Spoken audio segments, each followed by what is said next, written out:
আজকে আমি তোমাদের একটা হেলদি ব্রেকফাস্টের রেসিপি শেয়ার করব, যেটা কিন্তু খেতে ভীষণই ভালো লাগে রায়তার সাথে।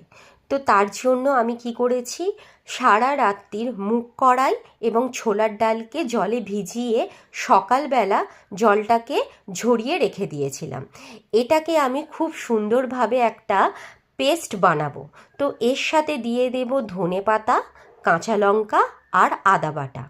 মিক্সিং জারে আমি অল্প একটু জল দেব, দিয়ে একটা মিহি পেস্ট বানিয়ে নেব।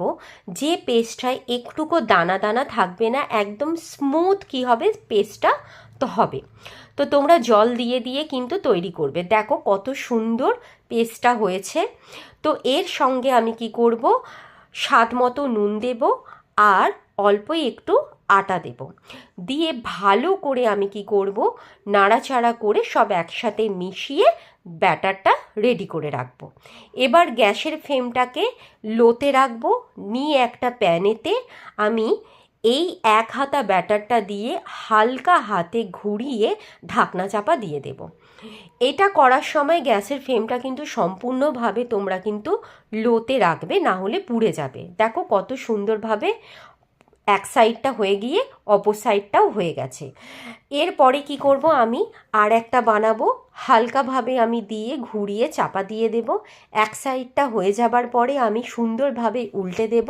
উল্টেও আর একটা সাইডও কিন্তু সুন্দরভাবে আমি করে নেব।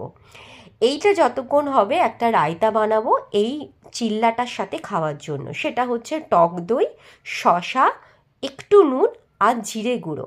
জিরেটাকে আমি ভালো করে ভেজে মিক্সিতে গুঁড়িয়ে নিয়েছিলাম। তো দেখো কত তাড়াতাড়ি সকালের এই ব্রেকফাস্টটা হয়ে গেল।